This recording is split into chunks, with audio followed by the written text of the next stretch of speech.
بسم الله الرحمن الرحيم. السلام عليكم ورحمة الله. يوم جديد، إشراقة جديدة إن شاء الله على تيستي فود. النهارده برنامج تيستي مصري هنعمل المقلوبة. المقلوبة إيه؟ شامية نقدر نقول عليها، يعني دي من الأكلات الأساسية، لكن هنعملها النهارده بتيستي مصري. إيه اللي إحنا بنعمله في البرنامج؟ كل أكلة بنجيبها نديها التيست المصري الجميل بتاعنا ونطلعها زي ما إحنا محتاجينها. الموضوع سهل جدا بتاع المقلوبة. امبارح جالنا استفسارات كتيرة عن البرجر وعن الزنجر وعن الحاجات كتير اللي إحنا عملناها، الحمد لله رد فعل أنا بشكركم جدا عليه. الطريقه الحمد لله احنا بننزلها بعد ما نخلص البرنامج. كتير من الناس اللي هم بيقولوا ليه بتنزلوا المقادير من غير الطريقه؟ انا بحب اعمل الطريقه بعد ما اخلص الحلقه. انا ممكن على فكره وانا شغال بيجي لي فكره جديده او فكره في الاكله وانا شغال فيها، اقدر ان انا اوظفها لك في الطريقه اللي انا هديها لك. لكن لو انا كتبت المقادير بالطريقه ممكن اجي على الهواء اعمل طريقه، اعمل فكره جديده ما اضيفهاش على الطريقه. فعشان كده موضوع الطريقه اللي هي بتنزل مع المقادير دي بتنزل بعدها على طول بساعتين اتنين. فريق السوشيال ميديا عندنا فريق محترم جدا، بنبدا ننزلها له وببعتها له بخط انا اللي بكتبها وببدا ان انا اديها له ويبدا اللي هو ينزلها، عشان الناس كتير بتسال عن موضوع الطريقه بتنزل من غير المقادير. طيب تعالوا نشوف عندنا المقلوبه. المقلوبه ان شاء الله هنبدا نعملها النهارده. يعني اول حاجه في المقلوبه عشان ابدا اطلع الشوربه وهنبدا ننزل مقادير المقلوبه. اول حاجه عشان الوقت بتاعها واطلع الستوك بتاعي هنزل اللحمه عندي في الميه السخنه اللي بتغلي. ادي المقادير بتاعتنا. عندي نص كيلو تكون لحمه ملبسه، يا سلام لو موز، احلى كلام لو موز ديت تطلع المقلوبه تاكل اللحمه كانت تاكلك زبده بالظبط. بالظبط 2 عدد بصل قطع، فصين حبهان وسمنه اللي انا هحمر فيها. وبعد كده عندي 1 عدد بتنجان رومي، ورق لوري، ملح، فلفل وبشر طماطم، معلقه ملح خشن للبتنجان، 1 عدد فلفل رومي شرايح، 4 عدد طماطم شرايح دي للمقلوبه من جوه. دي المقادير قدام حضراتكم. نص كيلو رز، لا هنخلي يا استاذ احمد بعد اذنك الرز بلدي مش بسمتي، هنعمله ببلدي عادي، وماء مغلي، وعندي معلقه كركم. تمام، دي بالنسبه لمقاديرنا قدام حضراتكم، نزلت قدامكم وهتبدا تنزل واحنا بنركبها هنشرحها ازاي. انا بجيب عندي اللحمه. تمام، ادي اللحمه هي بجيبها وبقطعها زي ما انتم شايفين. اللحمه معايا زبده، هي حته اللحمه كده لازم تكون ملبسه. وزي سلام زي ما قلت لحضرتك لو الموز تبقى بطلع، على فكره الموز اصلا بتطلع شوربه لانها بتبقى نسبه دهون فيها في الانسجه بتاعت اللحمه جميله جدا في موضوع الشوربه. عشان كده اللحمه البتلو او اللحمه الصغيره ما بتبقاش حلوه في موضوع الشوربه، نقول عليها ايه، فول نابت. تمام، تعالوا ناخد فين اللحمه دي كلها واسقطها عندي في ميه سخنه عندي على النار، ونبدا احط فيها البصل والحبهان وورق اللوري. يا استاذ رفعت. ازيك يا شيخ؟ ازيك يا استاذ رفعت؟ معاك رفعت من الغمر. اهلا استاذ رفعت، ازي حضرتك؟ عامل ايه؟ الحمد لله تمام، الله يصلح حالك. اكيد عارفني صح؟ اه طبعا، ازيك يا رفعت، ايه الاخبار؟ منور. الله يكرمك يا رفعت، ربنا يخليك يا رب. احنا بنبلغك تحياتي. ربنا يخليك يا رفعت. والمدام عندنا هنا مبسوطه من الحاجات اللي بتعملها الحمد لله. اخر حاجه عملتها اللي هي الزنجه اللي هي كانت السلطه. زنجر بالظبط. ايه عملتها كويس ولا نص نص؟ لا تمام، تسلم ايديك. لا قول بس ما تتكسفش، هي قاعده جنبك صح؟ لا ما تقلقش. ماشي يا رفعت، بالهنا والشفا حبيب قلبي، بالهنا والشفا. منور الشاشة ربنا يخليك يا رفعت يا حبيب قلبي، ربنا يخليك يا رب، ما تحرمش منك.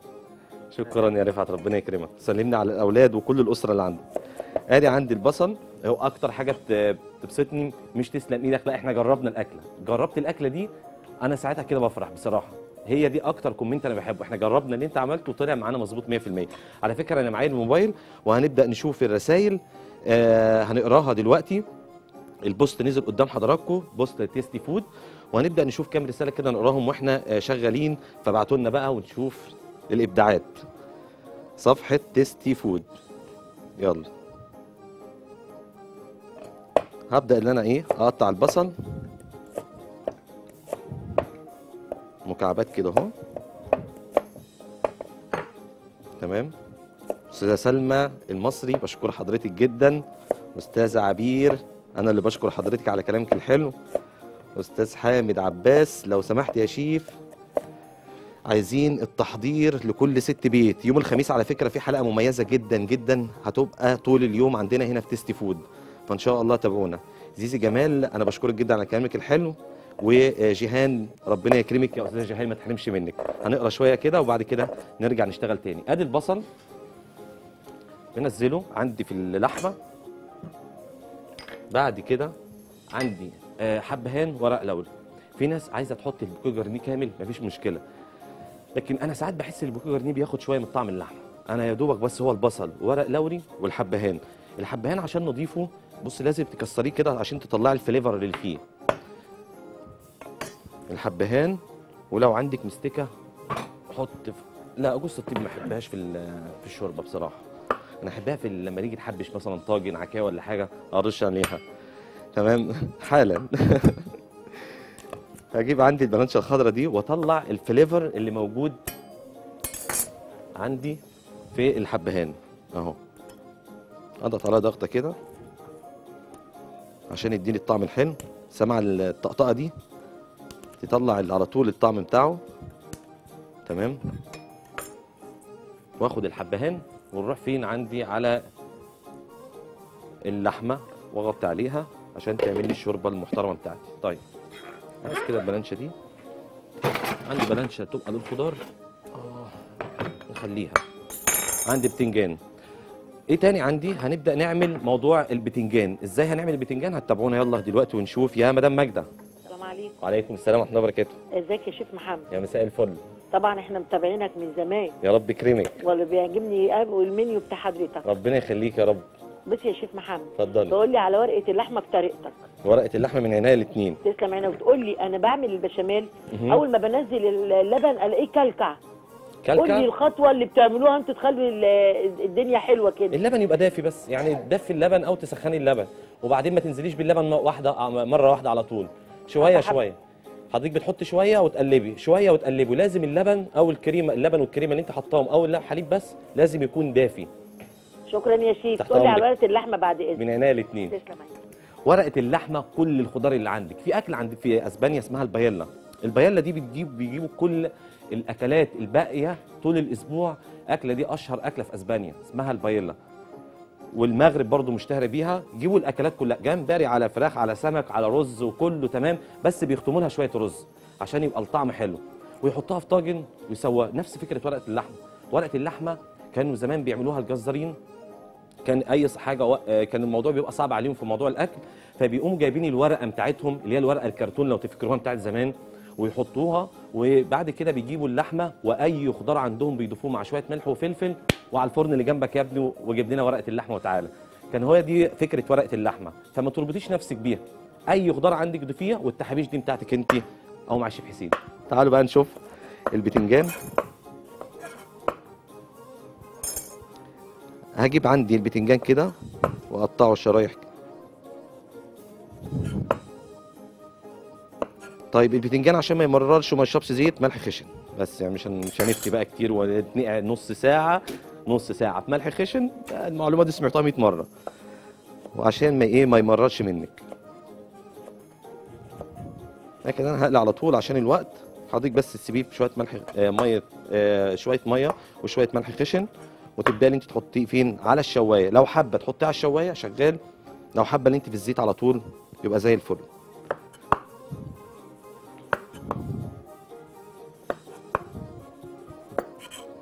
يبقى اول خطوه عملناها في المقلوبه جبنا اللحمه. انا ماشي واحده واحده عشان في ناس كتير بنات لسه متجوزين وساعات موضوع الاكل يبقى صعب عليهم. موضوع سهل جدا والله. انت بس يعني خد الثقه ان انت تخش المطبخ هتلاقي الموضوع سهل مفيهوش اي مشكله خالص. واجي عندنا البتنجان واضيف عليه ادي الملح الخشن الناعم ده اهو، واقلب تقليبه واسيبه ينزل يبك الميه بتاعته. هيقعد قد ايه؟ نص ساعه. بعد كده احطه في مصفى، وبعد كده فين عندي على الزيت السخن نبدا نحمره. لكن بس عشان الوقت. مين يا استاذ احمد؟ يا استاذ نهى. الو. الو. السلام عليكم. وعليكم السلام ورحمه الله وبركاته. ازيك يا شيخ محمد؟ ازي حضرتك؟ الله يصلح حالك. يعني متابع حضرتك وممتاز وما شاء الله عليك، بس انا نفسي في حاجه. قولي. لما يكون مثلا حاجه فيها وصفه رز، قول لنا المقدار اللي نحطه قد ايه. من عينيا الاثنين، من عينيا الاثنين، حاضر. تمام، بس يعني متشكره بقى. تحت امرك، تحت امرك يا فندم. متشكره جدا، السلام عليكم. بصي يا ست الكل، عشان موضوع مقدار الرز اتفقنا قبل كده، انا هجيب معلقه خشب. معلقه خشب. تحط الرز، الميه في قلب الرز، يعني انت بتحط الرز بتاعك وتحط الميه وتحط المعلقه الخشب كده. لو مالت تعرفي ان الميه زياده، لو سبت تعرفي ان الميه بتاعتك مظبوطه. الموضوع سهل جدا. هو الموضوع يبقى زياده، تحطي المعلقه الخشب كده في نص الحله وتقومي سايباها كده. لو مالت طبعا هي عشان ما فيهاش حاجه، لو مالت تعرفي ان الميه زياده فبتشيلي شويه ميه. لو سبتت دي على فكره ايه، كنا بنتعلمها زمان زي ما اتفقنا، كنا بنعمل حاجات كبيره، فكنا عشان نعرف الميه اذا كانت مظبوطه ولا لا فكنا بنقيسها بالموضوع ده. يا استاذه فاطمه. ايوه. ايوه يا فندم. لو سمحت عايزه طريقه عمل الفين. من عينيا الاثنين، حاضر. حاجه ثانيه يا استاذه فاطمه؟ ايوه يا فندم. لو سمحت عايزه طريقه عمل الفين. من عينيا الاثنين، حاضر. حاجه ثانيه يا استاذه فاطمه؟ شكرا يا استاذه فاطمه. طيب يلا تعالوا نشوف ايه اللي عملناه تاني. يبقى ادي البتنجان وادي بالنسبه للحمه اللي انا سلقتها. فاضل ايه تاني؟ هجيب عندي شرايح. حاضر يا مدام سوسو. يا ابو انس، مساء الفل. مساء النور. ازيك؟ تسلم ايديك. ربنا يكرمك يا رب. مش عارفه اقول لك ايه ولا الله يكرمك يا ست الكل. ممكن تعيد لي الوصفه من الاول؟ من عينيا الاثنين، انا لسه ما عملتش حاجه اهو، واحده واحده. ربنا يخليك. تحت امرك. الله يخليك. كل تحت سنه امرك وانت وحضرتك طيبه. واستحياتي للقصد كله. كلهم بيسلموا على حضرتك. فين الشيف محمود يا شيف محمد؟ والله حاضر، على فكره قريب جدا جدا هيبقى معانا وهيبدا يشتغل بمفاجآت بامر الله. وحشنا جدا جدا جدا والف سلامه عليه. الله الشيف احمد ما يسلمك. جاش النهارده ليه؟ الشيف احمد موجود ان شاء الله، يبقى موجود معانا بكره بامر الله. بخير ان شاء الله. تحت امرك يا ست الكل. تسلم ايديك وعينيك. شكرا يا ست الكل، الله يكرمك. الله يخليك. الله يصلح حالك. السلام عليكم. عليكم السلام ورحمه الله وبركاته. تعالوا بقى نشوف. ادي الطماطم قطعناها وادي الفلفل، وبعد كده نشوف فاصل ونرجع لكم تاني عشان نكمل مع بعض المقلوبه بالتست المصري. ورجعنا لكم تاني. ادي الحاجه خلاص، الشوربه بدات اللحمه تاثر. تنسيش بس اللي انا باخد منها البيون، لكن انا هرجعها تاني فين؟ في الحله اللي انا هبدا اشتغل فيها المقلوبه. يبقى المقلوبه بمنتهى السهوله، انا جبت اللحمه الموز او اي نوع لحمه عندك، وش فخده يعني تقطعيها مكعبات وتبداي انت تحطيها في شوربه تسلقيها مع ورق لوري وحبهان، ولو عندك شويه فلفل حبوب مفيش مشكله. ما تملحيش دلوقتي الحاجه او تحيقي زي ما بنقول الشوربه، مش دلوقتي عشان الوقت السوا بتاعه اللحمه. البتنجان جبناه وبعد كده بدانا اللي احنا هو نحمره. حمرنا شويه وبعد كده حطينا فلفل اخضر مع البتنجان برضو حمرناهم. طيب تعالوا نشوف موضوع الرز بتاعنا. هجيب عندي بوله واجيب عندي رز حوالي 3 كوبايات من الرز البلدي، وابدا اللي انا انزل عليهم بالميه انقعهم، وما تنقعيش كتير، يا دوبك بالظبط هم 10 دقايق بالظبط كده. ليه؟ عشان ما يعجنش منك، لو انت اكتر من كده هيعجن منك الرز بتاعنا. طيب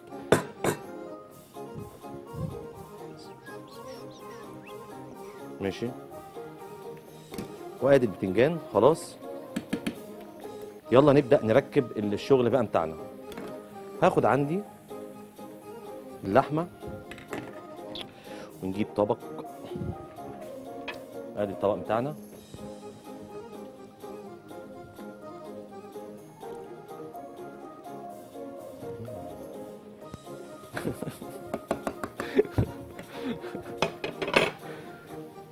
احنا تمام. اللحمه زي ما اتفقنا 50% سوا، لان ال 50% هتكمل تسويتها فين؟ وهي في الفرن على طول. تمام. عندنا السمنه. حله تانية بقى، لازم الحله اللي هعمل فيها المقلوبه تكون راسي، ما تبقاش معوجه. ليه؟ عشان لما اجي اقلبها تطلع معايا مظبوطه. ادي السمنه، احط معلقتين 2 من السمنه، ويا سلام لو حله سيراميك تبقى افضل بكتير. وابدا ان انا اخد اللحمه بتاعتي اهيت،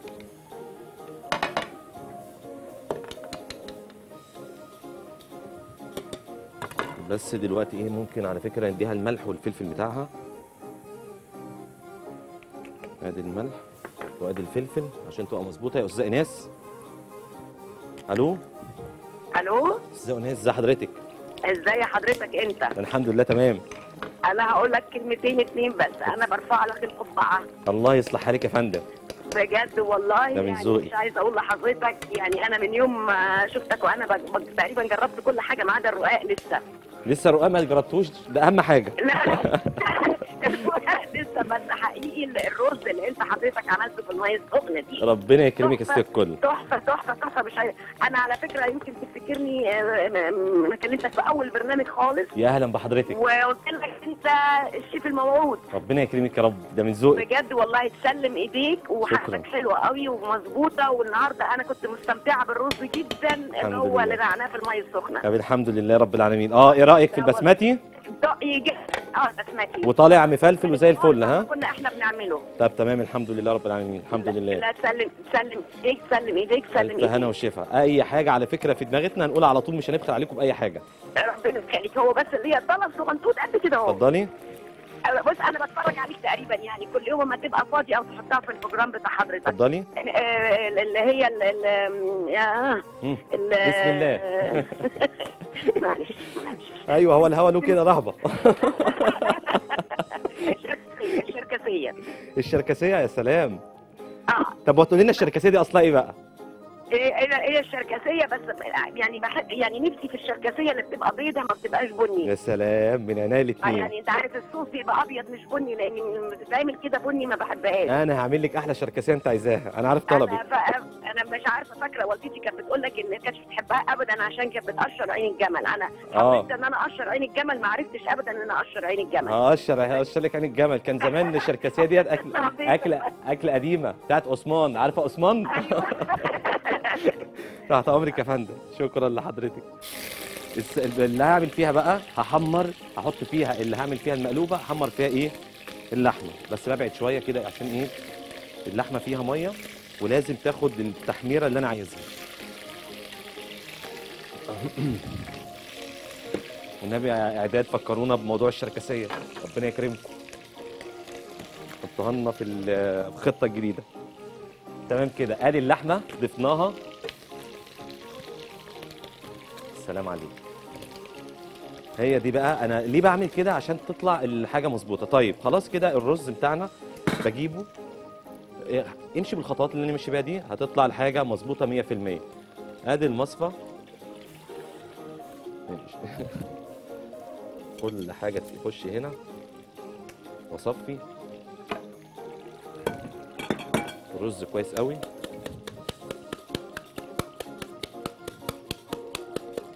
تمام. وبعد كده يا استاذه منى.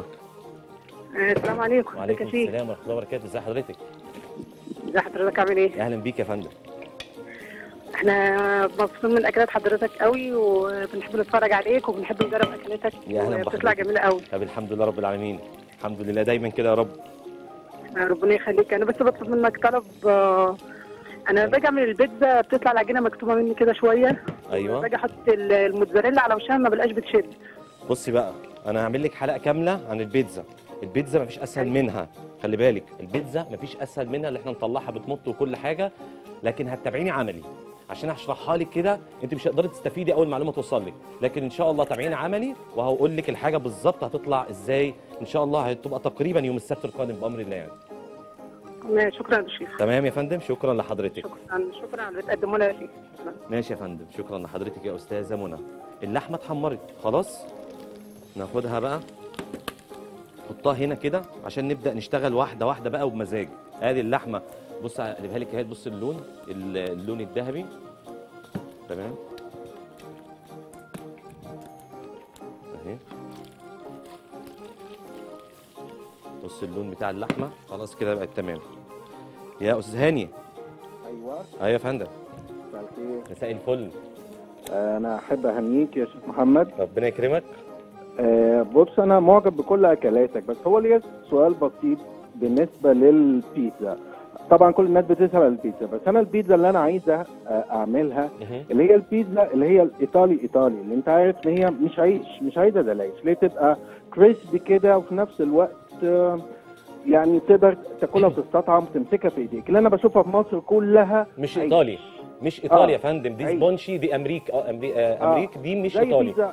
حضرتك عشان تاكل البيتزا الاصلي الصح لازم تاكلها فرن حجر، فرن الحجر يعني اللي هو بيبقى يعني مولع بالفحم الخشب ده عشان تاكل البيتزا الايطالي. تاني حاجه ما بتتحطش في صواني وترتاح، لا حضرتك انت بتفردها وتبقى في مطرحه موجوده وسميد بسبوسه تحت، وبعد كده بتبدا تحط الصوص والجبنه موتزاريلا وتشيلها بالمطرحه على طول في الفرن عندك. فدي ان شاء الله اللي احنا هنعملها بامر الله يوم السبت ان شاء الله يعني. يا ريت وتقول لي بس هل في اختلاف في الدقيق ولا الدقيق هو الدقيق واحد يا فندم، بس اللي موجود عندنا زي ما قلت لحضرتك ما بترتاحش ولازم تكون السمك بتاعها رفيع، لكن اللي هي الاسفنجي دي مش ايطالي اصلا. لكن ده لا ولا انا هو فعلا والله عندك حق، هي لازم تكون كريسبي كده من تحت ومقرمشه. فان شاء الله نعملها بتبقى محروقه كده، دي انا بدخلها لما بسافر ايطاليا يعني بتعجبني جدا. من هنا الاثنين هعملها لك حاضر من يا ريت ارجوك. شكرا حاضر تحت امر حضرتك. شكرا يا فندم.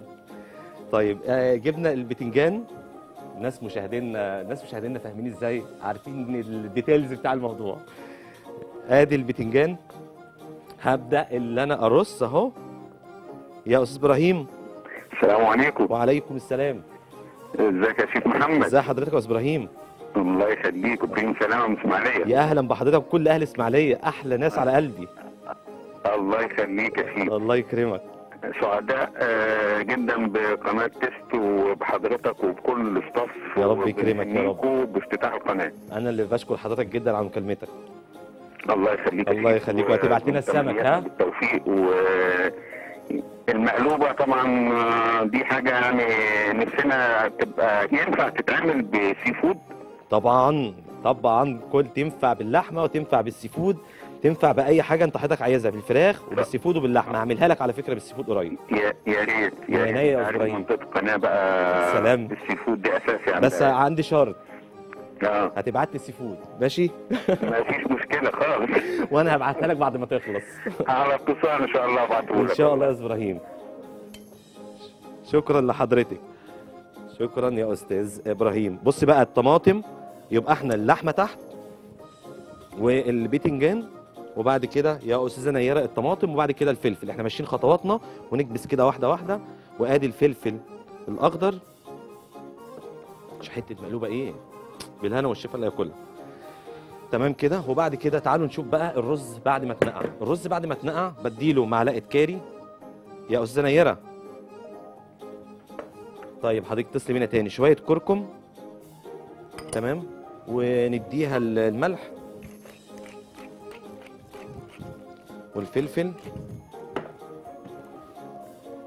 وادي الفلفل، ملح والفلفل كل ده مع بعضه، واقلب كل ده مع بعضه تمام. قول لهم معلش. السلام على ريحه الكاري والكركم. لسه بقى تاخد ايه الشوربه بتاعتنا بقى. تعالوا بقى نشوف موضوع الشوربه. ادي الشوربه بتاعت اللحمه اللي عندنا، ادي الشوربه المركزه، ويا ريت تبقى متصفيه بقى بس عشان الوقت بتاعنا. مفيش مشكله لو في حته بصله فيها.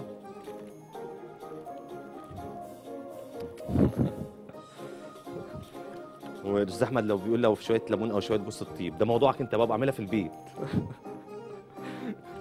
تعملش اكل. تعال نروح فين؟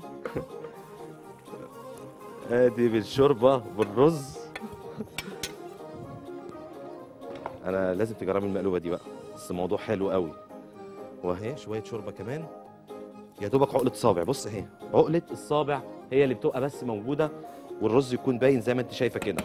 وما تقلبيش وما تقلبيش. خلاص كده ادينا الملح والفلفل والكركم والكاري وظبطناها وخدنا اللحمه من تحت. اهم حاجه عشان لما نيجي نقلبها. امال اتسمت المقلوبه ليه؟ نقلبها بعد الفاصل. ايه المقلوبه؟ نقعد نهزها كده عشان ايه؟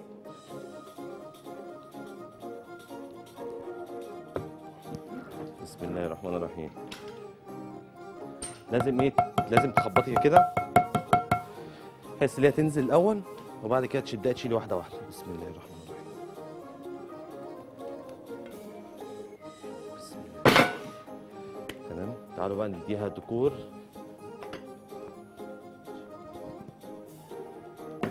دي المقلوبه اللي عملناها. اهم حاجه الرز ما تقلبوش، جايبين طبق على قدها، الصينيه او الحله اللي هتعملي فيها تكون راسيه. البتنجان اهوت والطماطم والفلفل الاخضر واللحمه زي ما انتم شايفين واخده اللون الذهبي. يلا بقى ان ايه نديها الديكور.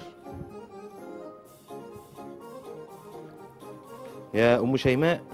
ايوه استاذ محمد. ازي حضرتك يا فندم؟ وعليكم السلام ورحمه الله وبركاته. تسلم ايدك على كل اللي حضرتك بتعمله. اتفضلي المقلوبه. الله يبارك لك. الله يكرمك. لو سمحت بس انا عايزه طلب صغير. عايزه بس اعرف تتبيله الزنجر. من عينيا الاثنين على فكره. انت ممكن تزورينا يوم الخميس، انا اعملها لك عملي. اعملها تاني على فكره.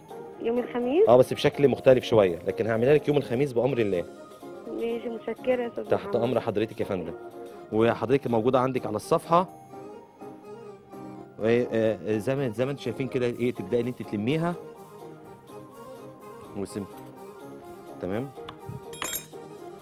وديها سلايز ليمون بقى، هو ده اللي هيظبط معايا الدنيا. انا دايما بتسكتش طول ما انا قاعد هقعد احط لها ديكور. تمام. تعالوا بقى. طب انا عايز انقلها. الله يكرمك. لو احنا بقى شفناها ومسكنا اللحمه، انا مش عايز اقول لك، انا مش عارف احط الديكور اصلا من كتر ما اللحمه الحمد لله دايبه معايا. طبعا لازم تسيبيها، وهنبص على اللي احنا برضو عاملينها على الهوا ازاي. تمام.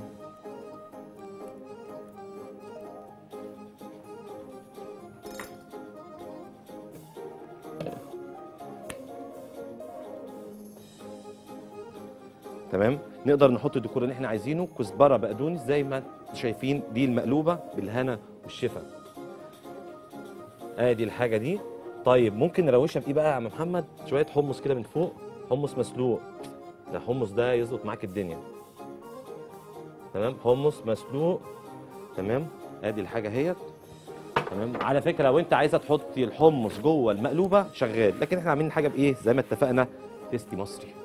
تعالوا بقى نشوف عندنا ايه الحاجه اللي تتاكل بقى مع المقلوبه دي، لانها تعمل هنا شغل مش حلو. الزبادي.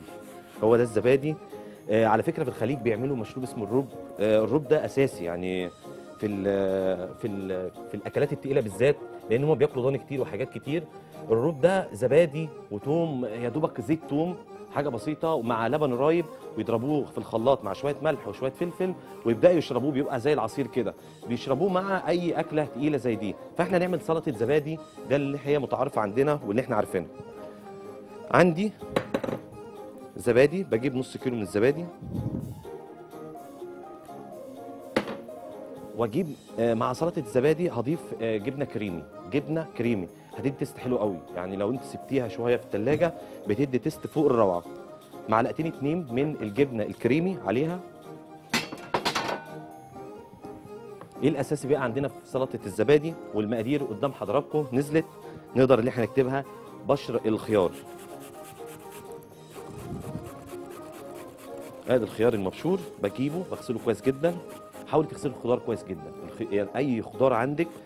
ويا جماعه لازم نغير ثقافتنا شويه في الاكل، لازم طبق سلطه يبقى موجود في الاكل، ما ينفعش تاكلي طبق من كورس كده جاهز. على فكره كل الحاجات دي بتنفع في الهضم وبتنفع في حاجات كتير جدا، انا ما بفتيش فيها، لكن ده حاجه صحيه 100%. السلطه اساسي جدا. ادي عند الخيار اخر واحده. تمام. يا استاذ احمد اخد الخيار. الو. الو. ايوه انا ايوه يا استاذ احمد اتفضل. عايز اعرف طريقه الشاورما بس هنعملها دلوقتي او فراغ. دلوقتي حالا؟ ايوه. شاورما فراخ ولا لحمه؟ لا عايز لحمه. اللحمه هتجي. بص وانا شغال بتجيب اللحمه تقطعها منسيه. يعني ايه منسيه؟ تقطعها شرايح رفيعه جدا، وبعد كده بتتبلها ميه بصل صلصه طماطم، معلقه صويا صوص، شويه ملح، شويه فلفل، شويه بهارات، شويه كاري، شويه كركم، شويه زعتر مفرومين، واي بهارات عندك مشكله تبدا تضيفها مع عصير ليمون، واهم حاجه في الموضوع عصير برتقانه. بتضيف الخلطه دي واسيبها عندي في الثلاجه لمده، وشويه زيت صغيرين، واسيبها في الثلاجه لمده ساعتين 2. تطلعها وتديها في صدمه على النار في طاسه، وتديها فلفل الوان زي ما انت تحب، لكن هي قصادها من غير فلفل الوان. تضيف التوميه او مايونيز في العيش، وتبدا ان انت تاكل الشاورما بالهنا والشفا. ادي التوم، سنتي توم، المقلوبه انت مصورها لي بص. ماشي. وشويه فلفل ابيض على التوم، شويه نعناع ناشف دراي، يبقى نعناع ناشف وتوم خيار جبنه كريمي زبادي، واقلب كل ده مع بعضه. تمام يا استاذ احمد. استاذ احمد تعالى لي بعد اذنك في المقلوبه اللي على النار، نبص عليها بقى. ادي المقلوبه اللي على النار، ببدا اللي انا هدي عليها، ولازم تبقبق كده، او ما بقتش تعرفي ليه مش حلوه. اهي. وما اقلبش دلوقتي خالص، اغطي عليها بقى واسيبها على النار هاديه، واخر حاجه كده اقلبها بس مش من تحت، يا دوبك بس شويه لفوق. لا هغرف الاول ثواني بقى. انت بتطلعني متاخر. تعالى بقى. ادي سلطه الزبادي بقى، طبق الروستيك الجميل ده، يلا جاهز. ادي سلطه الزبادي. ايه القوام اللي انتوا شايفينه من سلطه الزبادي ده؟ ده الجبنه الكريمي هي اللي عامله الشغل الحلو ده. وادي البنجرايه دي نضيفها هنا، وادي الديكور، ادي الديكور اهو.